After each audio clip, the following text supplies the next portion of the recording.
నమస్తే, నేను Varaprasad. Welcome to 30/60. ముందుగా హెడ్లైన్స్ చూద్దాం.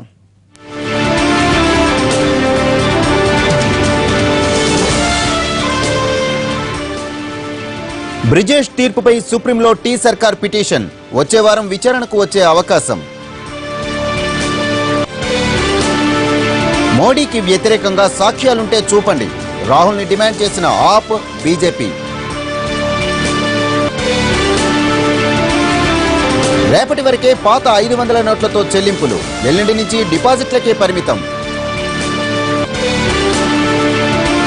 ఎస్పీ త్యాగి కస్టడీ 3 రోజుల పొడిగింపు. అగస్టా స్కామ్లో ప్రశ్నించనున్న సిబిఐ. త్వరలో భారత అమలు పొదిలోకి అగ్ని 5 పరీక్షకు సిద్ధమవుతున్న ఖండాంతర క్షిపణి.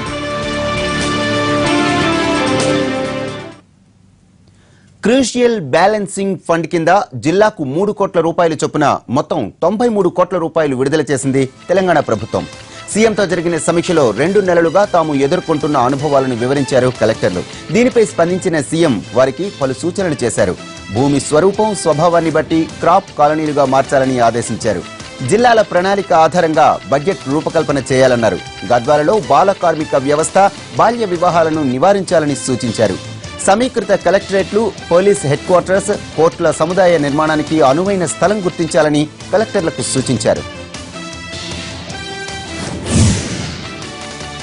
పశ్చిమ గోదావరి జిల్లా తణుకులో టీడీపీ, వైసీపీ ఎమ్మెల్యేలు కొట్లాటకు దిగారు. తణుకు స్టేట్ బ్యాంక్లో నగదు చెల్లింపులు జరపడం లేదంటూ ఖాతాదారులు ఆందోళనకు దిగారు.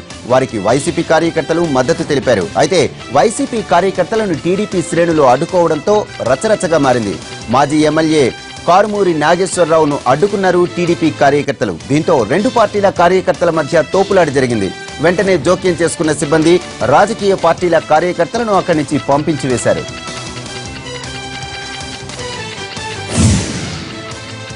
తెలంగాణ సచివాలయం సి బ్లాక్ ఎదుట ఆందోళనకు దిగారు విద్యార్థి జేఏసీ నాయకులు. విద్యార్థుల ఫీజు రియంబర్స్మెంట్ నిధులు వెంటనే విడుదల చేయాలని డిమాండ్ చేస్తూ సి బ్లాక్ లోకి చొచ్చుకెళ్లేందుకు ప్రయత్నించారు. వెంటనే అప్రమత్తమైన పోలీసులు వారిని అడ్డుకున్నారు. స్టూడెంట్స్ ను అదుపులోనికి తీసుకుని అక్కడి నుంచి తరలించారు.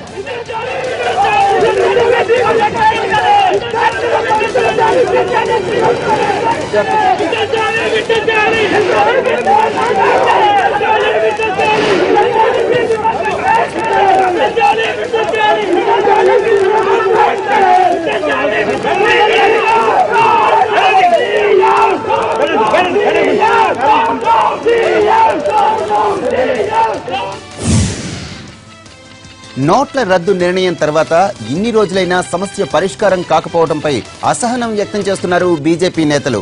సీఎం చంద్రబాబుకు ఇప్పుడు సహనం నశిస్తే తనకు 4 రోజుల క్రితమే సహనం నశించిందన్నారు. ప్రజల డిమాండ్లను తీర్చాల్సిన బాధ్యత ప్రభుత్వాలపై ఉందన్నారు బీజేపీ ఎమ్మెల్యే. విశాఖ కేంద్రంగానే రైల్వే జోన్ వస్తుందని స్పష్టం చేశారు విష్ణుకుమార్ రాజు. రైల్వే జోన్ ఎట్టి పరిస్థితుల్లోని విశాఖపట్నం హెడ్ క్వార్టర్స్ కిందే వస్తుంది. దాంట్లో ఏమాత్రము సందేహం లేదు. There is no doubt on that and there is no ambiguity and there is no second thought or second opinion. We are very, very clear. Railway zone is going to come and the headquarters is going to be at Visakhapatnam. Modi పెద్ద నోట్ల రద్దు ప్రయోగం బెడిసికొట్టిందన్నారు CPI Telangana కార్యదర్శి చాడ వెంకటరెడ్డి. ఇది పేద మధ్యతరగతి ప్రజల పాలిట పెను శాపంగా మారిందన్నారు.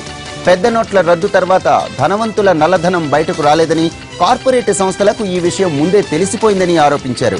డిజిటల్ మనీ నిర్ణయం కూడా సామాన్య ప్రజలకు భారంగా మారుతుందన్నారు చాడ.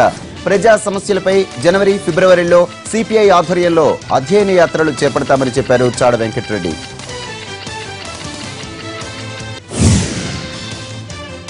నోట్ల కష్టాలకు మరో ప్రాణం బలైంది. గుంటూరు జిల్లా మాచర్ల పట్టణంలోని ఎస్బీఐ దగ్గర క్యూ లైన్లో నిలబడి మాజీ ప్రభుత్వోద్యోగి మృతి చెందాడు. సాంఘిక సంక్షేమ శాఖలో అటెండర్గా పనిచేసిన మౌలాలి ప్రతి నెల ఎస్బీఐలో 7,000 రూపాయల పెన్షన్ తీసుకుంటాడు. అయితే పెన్షన్ పడి 2 వారాలు అవడంతో రద్దీ తగ్గుతుందని భావించి అతను బ్యాంకుకు వచ్చాడు. అయినా జాంతాడంత క్యూ ఉండడంతో చేసేది లేక నిలుచున్నాడు. గంటలు గడుస్తున్న క్యూ ముందుకు జరగకపోవడంతో అతడు అక్కడికక్కడే కుప్పకూలాడు. వెంటనే అతన్ని ఆసుపత్రికి తరలించే ప్రయత్నం చేసిన మధ్యలోనే మౌలాలి మృతి చెందాడు. బ్యాంక్ కోసం డబ్బులు అడిగిపోయాడు. 4 గంటలు క్యూలో నిలబడ్డాడు అతను. ఈ 4 గంటలు నిలబడటం వల్ల ఆయన పల్స్ డౌన్ అయిపోయి బీపీ డౌన్ అయింది బాగా. అక్కడి నుంచే ఫోన్ చేస్తే మన వాళ్ళు ఒక అబ్బాయి వెళ్ళి హాస్పిటల్ చూపించాడు. వాళ్ళేమో సీరియస్ అని చెప్పని ఏదో కండిషన్ చేసి గుంటూరు తీసుకెళ్ళమన్నారు. అక్కడి నుంచి బండిలో అంబులెన్స్లు వేసుకుని వెళ్తామంటే మధ్యదారిలోనే చనిపోయారు. 36 రోజులు దాటుతున్న సామాన్యులకు నగదు కష్టాలు తీరడం లేదు. ప్రతిరోజు బ్యాంకులు, ఏటీఎంల చుట్టూ తిరగాల్సి వస్తోంది. ఇప్పటికీ తమ కష్టాలు మారుతాయంటూ ఆందోళన చెందుతున్నారు. విజయవాడలో సామాన్యుల అవస్థలపై పూర్తి సమాచారాన్ని మా ప్రతినిధి స్వప్న అందిస్తారు. గడిచిన 36 రోజులుగా కూడా పెద్ద నోట్ల కష్టాలు ప్రజల్ని వేడటం లేదు. ఇటు చిల్లర దొరక ప్రతి ఒక్కళ్ళు నానా ఇబ్బందులు పడుతున్నారు. ప్రతిరోజు 36 రోజులుగా కూడా ప్రతిరోజు ఏటీఎంల వద్ద అలాగే బ్యాంకుల వద్ద కూడా క్యూ లైన్లలో నిలబడి ఏవైతే 2000 వస్తాయో ఏటీఎంల దగ్గర ఆ 2000 రూపాయల కోసం క్యూ లైన్లో ఉదయం నుంచే బారులు తీరుతున్నారు. అయితే ప్రత్యేకంగా చెప్పాల్సింది ఏంటంటే విజయవాడలో ఏ ఏటీఎంలు కూడా సరిగ్గా పనిచేయడం లేదు. మరి పని చేస్తున్న 1-2 ఏటీఎంల వద్ద ఈ విధంగా ప్రజలు లైన్లో బారులు తీరి కనిపిస్తున్నారు. ఎలా ఉన్నాయి సార్ ఇప్పుడు ప్రాబ్లమ్స్ ఎలా ఉన్నాయి? 2000 రూపాయలు వస్తుంది. ప్రాబ్లం చాలా కష్టంగా ఉందండి. మీరు చూస్తున్నారు కదా, ఎన్నాళ్ళు ఇది మా డబ్బు మేము తీసుకోవడానికి ఎందుకు ఇంత వెయిటింగ్? ఒక 4 రోజులు వెయిట్ చేస్తాం, ఇంకెన్నాళ్ళు వెయిట్ చేయాలి? ఆలోచించండి, చూసేవాళ్ళు కూడా ఒకసారి ఆలోచించండి దీని గురించి. 2000 రూపాయల నోటే వస్తుంది కదా? అదే 2000 రూపాయల నోట్ వస్తుంది. బయటకు వెళ్తే చేంజ్ ఇవ్వరు. కనీసం 100s అన్నా మేనేజ్ చేయమనండి. 500s అంతకంటే ఇంకేముంది. ఇంట్లో ప్రాబ్లమ్స్ ఎలా ఉన్నాయి? ఇంట్లో ఏది కావాలన్నా చిల్లర కావాలి, ఆ చిల్లర దొరకదు. వెయిట్ చేస్తున్నాం మేడం. మరి ఇప్పుడు ఆఫీస్కి వెళ్ళాలి కదా మీరు? జనరల్ గా ఇప్పుడు టైం ఆఫీస్కి వెళ్ళాల్సిందే కానీ వదిలేసుకొని వచ్చామండి. నేను అడ్వకేట్ అండి, వెయిట్ చేస్తా ఉన్నాం. అది అండి పరిస్థితి. అటు పక్క జాబ్ వదులుకొని ఇటు 2000 రూపాయల కోసం వెయిట్ చేస్తున్నాం. ఆన్లైన్ ట్రాన్సాక్షన్స్ మొత్తం కూడా ఆన్లైన్ లో ట్రాన్సాక్షన్ మీద జరుగుతుంది. ఆన్లైన్ ఎంతమంది చదువుకున్నారు, ఎంతమందికి తెలుసు ఆన్లైన్? ఇవ్వండి 2000 కదా, 10,000 ఇవ్వండి. ఏటీఎంలో ఈ ప్రాబ్లం ఉండదు కదా. 2000 ఒక సంవత్సరం పెడతారా? 2000 ఎన్నాళ్ళు పెడతారు? 2000 ఒక టైం లేదా, ఒక పద్ధతి లేదా? ఆలోచించండి మీరైనా ఒకసారి. 2000 పెట్టారు, ఒక మనిషికి ఒక 6000 ఇవ్వండి, ఒక 7000 ఇవ్వండి. ఏటీఎం పెంచండి. ఫ్రమ్ ది బిగినింగ్ నుంచి స్టిల్ ఇవాళ వరకు 2000 కదా. ఎట్లా ఎన్నాళ్ళు? ఇక ఒకసారి ఆలోచించండి. ఇక మొత్తం మీద మా డబ్బు మేము తీసుకోవడానికి అది కూడా రోజుకు 2000 రూపాయల లెక్క. ఇదేం లెక్క? ఇదెక్కడ న్యాయం అని అడుగుతున్నారు. మరికొంతమందితో మాట్లాడదాం. సార్ చెప్పండి, ఎక్కడి నుంచి వస్తున్నారు? మేము వైజాగ్ నుంచి వస్తున్నాము. వైజాగ్ అంటే ఈ మధ్య హైదరాబాద్ వెళ్ళాము. అక్కడ ఈ 3 days బ్యాంకుల సెలవు వల్ల క్యాష్ చాలా ప్రాబ్లం అయింది. మళ్ళీ విజయవాడ అక్కడ ఫ్రెండ్స్ దగ్గర బదులు తీసుకొని రావాల్సి వచ్చింది. ఇక్కడ ఏమైనా మార్నింగ్ నుండి లైన్ కోసం అలా వెయిట్ చేస్తున్నాం. అది క్యాష్ ఇంకా 2000 లిమిట్స్ పెట్టడం కరెక్ట్ కాదు. చేసే పని అయితే మోదీ గారు చేసే పని అయితే బాగానే ఉంది, కానీ మరి ఇది ఇంకా ప్రజలకు ఇంకా ప్రాబ్లం వస్తుంది. ఇంకా క్యాష్ ఇంకా కనీసం ఒక 6000 వరకైనా ఫర్ ఏటీఎంలో ఇచ్చేటట్టు అయితే బాగుండేది. ఒకళ్ళు లీవ్ అన్నా లేదంటే పర్మిషన్ తీసుకొని వచ్చి ఏటీఎంల ముందు నిలబడుతున్నారు. కానీ వచ్చిన వాళ్ళందరికీ కూడా మనీకి దొరకడం కష్టంగా ఉంది. ప్రతిరోజు మళ్ళీ వెనక్కి తిరిగి వెళ్ళిపోతున్నా అంటున్నారు. కేవలం చెప్పండి. రైట్స్ అని చెప్పేసి కోట్లలో చెప్తున్నారు. 2.5 crores 3 crores అని చెప్తున్నారు. అది కూడా న్యూ నోట్స్లోనే. ఈ విధంగా ఒక రోజుకి 2000 రూపాయలు లిమిట్ పెడితే ఇప్పుడు డిమానిటైజేషన్ అది ఇంప్లిమెంట్ చేసి ఒక దగ్గర 1 month కూడా 1 month 6 days అవుతుంది. అప్పట్లో 2.5 crores ఎలా వస్తాయి? 3.5 crores 4 crores ఎలా వస్తాయి వాళ్ళ దగ్గరికి? లిమిట్ 2000 రూపీస్ ఎలా వస్తాయి? 2.5 crores. గవర్నమెంట్ వాళ్ళ దగ్గర పోయి కంట్రోల్ పెట్టుకోవాలా? వాళ్ళ దగ్గర పోయేసి మిడిల్ క్లాస్ మీద పడితే ఎలా చెప్పు? పాపం ఎంతమంది జెంట్స్ ఓకే, లేడీస్ పరిస్థితి ఏంటి? హోల్డర్ అండి, ఇలా లేడీస్ కూడా లైన్లో జెంట్స్ మధ్య నుంచి తీసుకోవడం అనేది చాలా ఇబ్బందిగానే ఉంది. సపరేట్ క్యూ పెట్టినా ఒప్పుకోవట్లేదు. దీనికి ఏదో విధంగా హెల్ప్ చేయాలని కోరుకుంటున్నాను. చిల్లర దొరికి ఎలా ఇబ్బంది పడుతున్నారు? చిల్లర కూడా తీసుకెళ్తుంటే ఎవరు తీసుకోవట్లేదండి. ఇక్కడ లైన్లో నుంచి మనీ తీసుకున్నా కానీ బయటకు వెళ్ళి తీసుకోవాలంటే ఇబ్బందిగానే ఉంది. ఎవరు పట్టించుకోవట్లేదు అసలు. కాబట్టి 100s 500s అయినా పెడితే బాగుంటుంది అనుకుంటున్నాను. మీరు ఇక్కడ నుంచి తీసుకెళ్తున్నారు, మీ అవసరాలన్నిటికీ 2000 రూపాయలు సరిపోతున్నట్లేదండి. సరిపోవట్లేదు. రోజు ఇలా లైన్లో నుంచి పోవాల్సి వస్తుంది. రోజు తీసుకున్నా కానీ మంత్ మొత్తానికి సరిపోవట్లేదు. జాబ్కి కూడా లీవ్ పెట్టుకొని వస్తున్నారు. రోజు పర్మిషన్ అంటే ఆఫీస్లో కూడా తిడుతున్నారండి. ఎవరు ఇస్తారు రోజు పర్మిషన్? 1 hour 2 hours అంటే ఇస్తారు. రోజు డైలీ ఇక్కడికి వస్తే 3 hours కంపల్సరీ పడుతుందండి. రోజు పర్మిషన్స్ కూడా ఎవరు ఇవ్వట్లేదు. సో అందరూ కూడా లేడీస్ ఉన్నారు. లేడీస్ కూడా జాబ్ మానుకుని లేకపోతే పర్మిషన్ తీసుకుని ఇక్కడికి రావాల్సి వస్తుందని అయితే చెప్తున్నారు. ప్రతి ఒక్కళ్ళు ఇటు ladies gents separate queue line కాకుండా అందరూ కూడా ఇదే క్యూ లైన్లో నిలబడి తీసుకోవడం కొద్దిగా కష్టంగానే ఉందంటున్నారు. ఎండకి తట్టుకోలేక ఈ రకంగా బ్యాగులు అడ్డు పెట్టుకుని కూడా వెళ్తూ ఉన్నారు. ఇది ఇక్కడున్న పరిస్థితి. ఎక్కడి నుంచి సార్, ఎక్కడి నుంచి వస్తున్నారు? కనిగిరి నుంచి మేడం. హాస్పిటల్కి వచ్చాము. హాస్పిటల్ నుంచి వచ్చాము. గంటల నుంచి ఎక్కడ వెయిటింగ్ చేస్తున్నాం. అంటే హాస్పిటల్ ఉన్నారా ఎవరైనా మీ వాళ్ళు? మా తమ్ముడు ఉన్నారు మేడం. డబ్బులు అవసరమైంది అక్కడ వచ్చాము. అక్కడి నుంచి అన్ని హాస్పిటల్ నుంచి ఇక్కడికి వచ్చాను నడుచుకుంటా. డబ్బులు లేక ఏటీఎం మొత్తం తిరిగితే ఇక్కడికి వచ్చి ఇక్కడ కూడా ఇక్కడ ఫుల్ అయిపోయింది. ఎక్కడ పని చేయట్లేదు మేడం. ఇదొక్కటే పని చేస్తుంది. మొత్తం మీద ప్రతి ఒక్కళ్ళది ఏదో ఒక ప్రాబ్లంతో ఇక్కడ వచ్చి నిలబడుతున్నారు. వేరే ప్లేసెస్ నుంచి ఇటు హాస్పిటల్స్కి వచ్చిన వాళ్ళు హాస్పిటల్ నుంచి మనీ తీసుకోవడానికి అన్ని ఏటీఎంలు తిరిగి ఏటీఎంలు పని చేయకపోవడంతో ఈ ఒక్క ఏటీఎంలో మాత్రమే 2000 రూపాయల నోట్ రావడంతో ఇక్కడికి వచ్చి క్యూ లైన్లో నిలబడ్డారు. ఇది ఇక్కడ ఉన్న పరిస్థితి.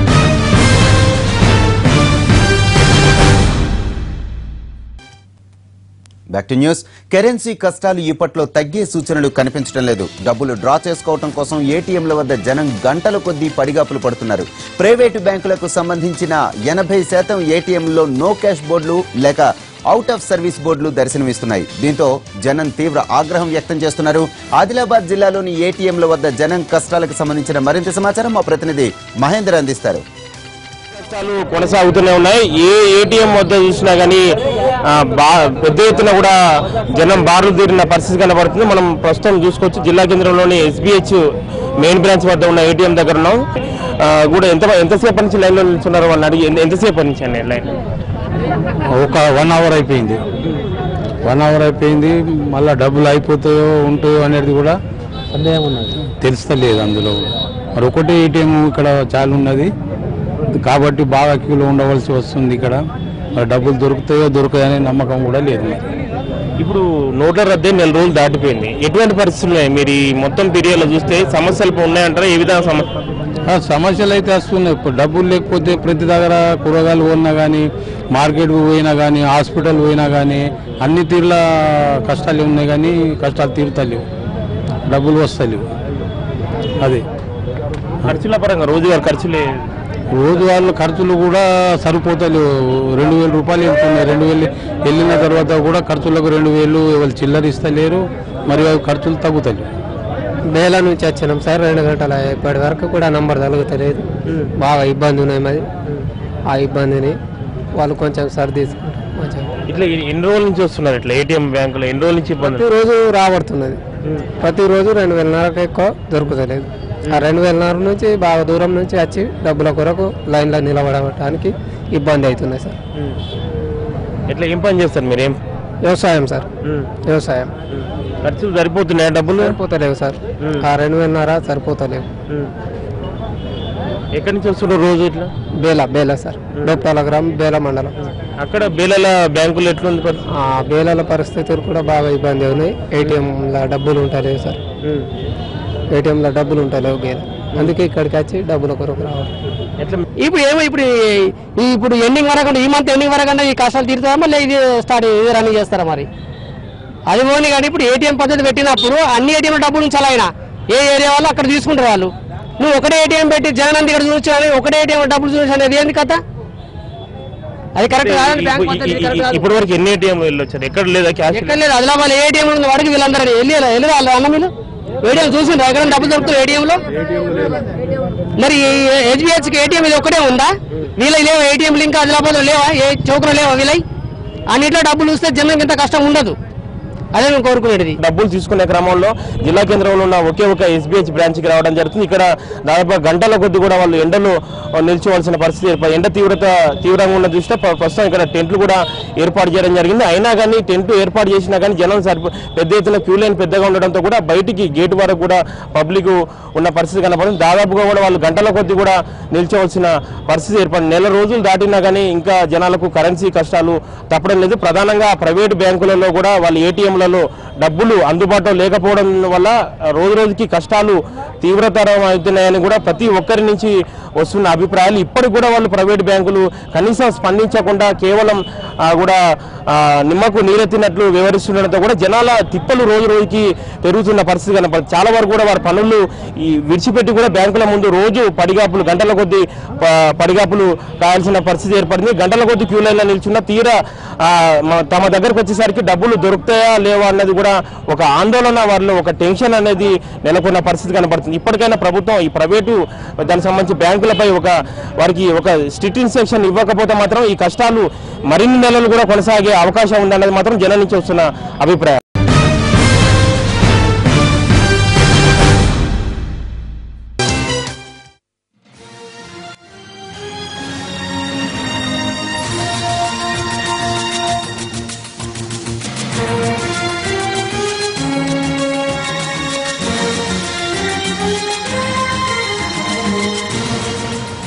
అమరావతికి కనెక్టివిటీని పెంచేందుకు ప్రభుత్వం కీలక నిర్ణయం తీసుకుంది. విజయవాడ, తెనాలి, అమరావతిలను కలుపుతూ సర్క్యులర్ ట్రైన్ ఏర్పాటు చేయాలని నిర్ణయం తీసుకుంది. 105 కిలోమీటర్లతో ట్రైన్ రూట్ ఏర్పాటు చేయాలని, అందుకు 10,000 కోట్ల రూపాయలు ఖర్చవుతుందని అంచనా వేస్తున్నారు. దీనిపై సిఆర్డీఏ సమీక్షలో ఏపీ సీఎం ఆమోదం తెలిపారు.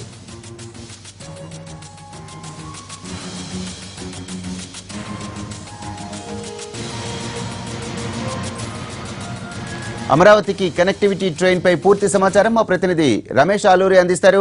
రమేష్, చెప్పండి, ఈ నిర్ణయం ఇంత సడన్ గా ఎందుకు తీసుకున్నారు? అలానే కనెక్టివిటీ ట్రైన్ ఏర్పాటుకు ఆమోద ముద్ర పూర్తిగా పడినట్టేనా?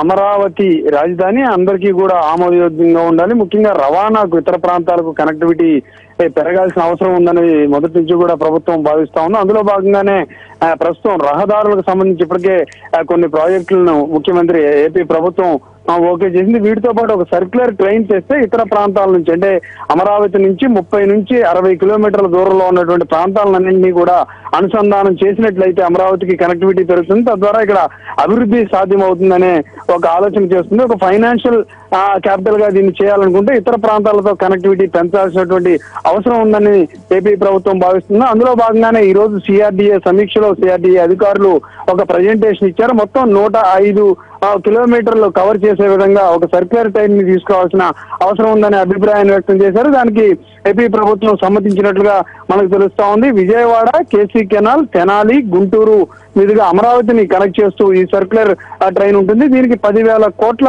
రూపాయలు ఖర్చు అవుతుందని ప్రాథమికంగా అంచనా వేశారు. దీనికి సంబంధించిన ప్రతిపాదన సిద్ధం చేయాల్సిందిగా ముఖ్యమంత్రి అధికారులను ఆదేశించారు. అమరావతి క్యాపిటల్ కొంత దూరంగా ఉంటుంది. ఇటు గుంటూరు, అటు విజయవాడకు కనెక్టివిటీ పరంగా ఇబ్బందులు ఉంటాయని భావిస్తున్న నేపథ్యంలో ఈ కనెక్టివిటీ, ఈ సర్క్యులర్ ట్రైన్ ద్వారా వాటిని అధిగమించవచ్చు అనేది ఒక ఆలోచనగా ఉంది. వీటితో పాటు 186 కిలోమీటర్ల పరిధితో ఒక ఔటర్ రింగ్ రోడ్ ను, 98 కిలోమీటర్ల పరిధితో ఒక ఇన్నర్ రింగ్ రోడ్ ను కూడా నిర్మించేందుకు ఈ రోజు సిఆర్డీఏ సమీక్షలో ఆమోదం తెలిపినట్లుగా తెలుస్తోంది. దాదాపు 20,000 కోట్ల రూపాయలతో 186 కిలోమీటర్ల ఔటర్ రింగ్ రోడ్ కు ముఖ్యమంత్రి ఆమోదం తెలిపారు. దీనికి సంబంధించినటువంటి మాస్టర్ ప్లాన్ కూడా 3 నెలల్లో, డిపిఆర్ కూడా 3 నెలల్లో సిద్ధం కానుంది. వరప్రసాద్, రమేష్, దీనికి పూర్తిగా ఆమోద ముద్ర పడినట్టేనే ఎప్పటి నుంచి సుమారుగా పనులు ప్రారంభమైంది? టార్గెట్ ఏమైనా పెట్టుకున్నారా కంప్లీషన్ కి?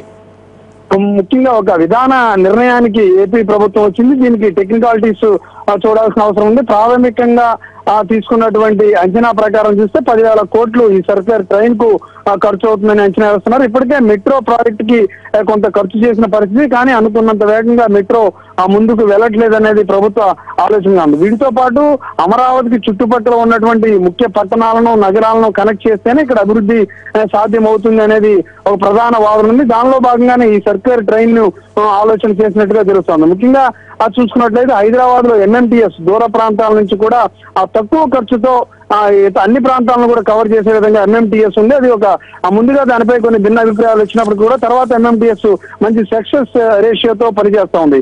అదే విధంగా సర్క్యులర్ ట్రైన్ ని తీసుకొచ్చినట్లయితే చీప్ కాస్ట్, అంటే తక్కువ రేటుతో ఇక్కడ రవాణా సదుపాయాన్ని ఏర్పాటు చేయవచ్చు అనే ఆలోచనలో ప్రభుత్వం, అందులో భాగంగానే ఈ నిర్ణయం తీసుకున్నారు.